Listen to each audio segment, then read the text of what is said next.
구약 통독 시즌 2 27일차입니다. 27일차 예레미야 15장부터 20장까지입니다.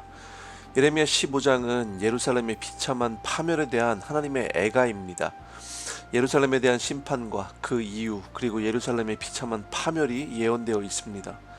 예루살렘의 죄악이 얼마나 심각했는지 하나님께서는 모세와 사무엘이 나와서 빈다고 해도 듣지 않으실 것이라고 말씀합니다. 이 하나님의 말씀을 듣고 예레미야는 탄식합니다. 어머니 원통합니다. 왜 나를 낳으셨습니까? 라고 고백합니다. 유다 백성들은 노예가 될 것이고 예레미야는 유다의 운명을 바라보면서 탄식하고 있습니다. 예레미야의 탄식에 하나님은 답하시길 내가 돌아오면 내가 너를 맞아들여 나를 섬기게 하겠다고 말씀합니다. 하나님은 심판을 선언하셨지만 유다 백성들이 돌아오기만 하면, 돌이키면 회복시키시겠다고 하시는데 유다는 결국 돌이키지 않았습니다. 인간들의 완악함과 죄의 상태가 얼마나 지독한지 우리에게 알려주는 말씀입니다. 16장에서는 예레미야의 삶에 대해서 말씀하십니다. 결혼하지 말고, 초상집에 들어가지 말고, 잔치집에 가지 말라고 명령하십니다.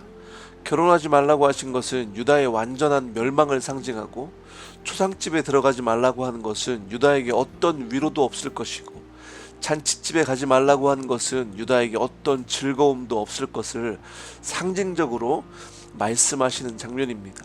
하지만 하나님의 말씀에는 멸망 중에도 구원의 소망이 있음을 말씀합니다. 하나님은 유다 백성들을 고향 땅에 다시 데려다 놓을 것이라고 약속하십니다. 바벨론 포로 이후에 그렇게 다시 백성들을 고향으로 불러오실 것을 미리 말씀하고 있는 것입니다. 유다의 죄는 그들의 마음판에 철필로 기록되어 있고 금강석 촉으로 새겨져 있다고 말씀합니다. 유다가 하나님을 떠나서 우상을 섬긴 것에 대해서 다시 고발하고 계십니다. 하나님 외에 다른 우상을 섬기는 것을 얼마나 싫어하시는지 계속해서 말씀하고 계십니다. 하나님께서는 주님을 믿고 의지하는 사람은 복을 받을 것이고 그는 물가에 심은 나무와 같아서 뿌리를 개울가에 뻗으니 잎이 언제나 푸르므로 무더위가 닥쳐와도 걱정이 없고 가뭄이 심해도 걱정이 없다. 그 나무는 언제나 열매를 맺는다고 말씀합니다. 만물보다 더 거짓되고 아주 썩은 것은 사람의 마음이니 누가 그 속 마음을 알 수 있습니까? 각 사람의 마음을 살피고 심장을 감찰하며 각 사람의 행실과 행동에 따라 보상하는 이는 바로 나 주다라고 선언하십니다. 18장에서는 토기장이의 비유가 나오고 하나님이 유다를 칠 계획을 세우고 계시니 사악한 길에서 돌이키라고 말씀합니다. 하지만 백성들은 돌이키기는커녕 예레미야를 죽이려고 하고 그가 하는 말을 모두 무시하자고 음모를 꾸밉니다. 19장에서 예레미야에게 사람들이 보는 앞에서 항아리를 깨뜨리고 실물 교육을 하라고 하십니다. 토기 그릇이 깨지면 원상태로 쓸 수 없고 하나님도 예루살렘을 토기 그릇처럼 그렇게 깨뜨려 버리겠다고 말씀하십니다. 20장은 제사장 바수울이 예레미야를 때리고 예레미야를 가두어 버립니다. 하지만 그 다음날 예레미야를 풀어주는데 예레미야는 바수울을 저주하고 또 주님께 불평을 합니다.